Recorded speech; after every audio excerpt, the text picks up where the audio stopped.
Interviewing a friend is not easy, especially when that friend is the First Lady and when your questions aren't all that friendly.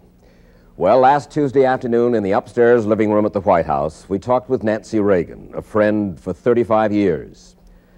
1981 has been a happy year and a sad one for Mrs. Reagan. First, her husband's arrival at the presidency after years of striving, the two of them together, and then the shock of the assassination attempt. And since then, troubling controversy about the expensive White House renovation and the new White House china. Americans' feelings about Mrs. Reagan were reflected this past week in a Newsweek magazine poll.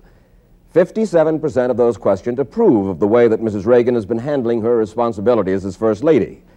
But at the same time, 62% feel that she overemphasizes style and elegance at a time of federal budget cuts and economic hardship, and that she is less sympathetic to the problems of the poor than other First Ladies have been. You're really hurt by some of the press that you've been getting. I mean, hurt. Mm-hmm. Yes. And were you unprepared for the scrutiny that you were going to get?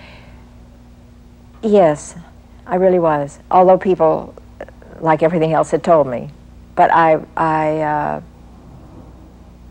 really didn't think it would be as deep as it is. First Ladies traditionally have a pretty tough time of it, don't they? Yes, they do. I mean, Yes, Eleanor they do. Roosevelt, to those who didn't like her, she was a heroine to millions of Americans, and to millions of others, she was a busybody. But yeah, yes, but she had a terrible time. She really had a terrible time. And Pat Nixon was Plastic Pat, and your immediate predecessor was the Iron Magnolia. Mm-hmm. First Ladies, I don't know, it seems to, I've done, you know, a little, everybody's given me books to read, which I've tried to read, and it's fascinating. But they all seem to have those same kind of problems. Why? I don't know. This is veering away from what we're talking about. But along the same subject of First Ladies having a bad time, wouldn't it be nice if we could look at television or read the papers and read something wonderful and nice that's happened?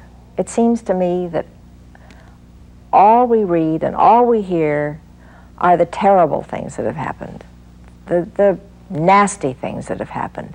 I know in today's world you have to, the news people have to talk about what's going on in the world, and there are terrible things that are going on in the world right now.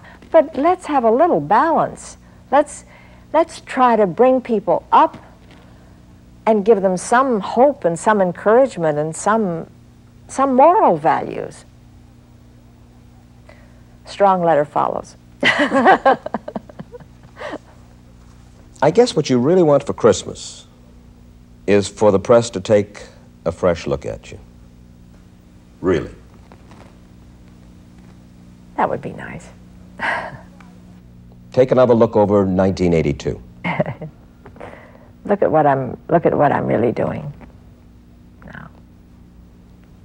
Happy Christmas. Merry Christmas, Mike.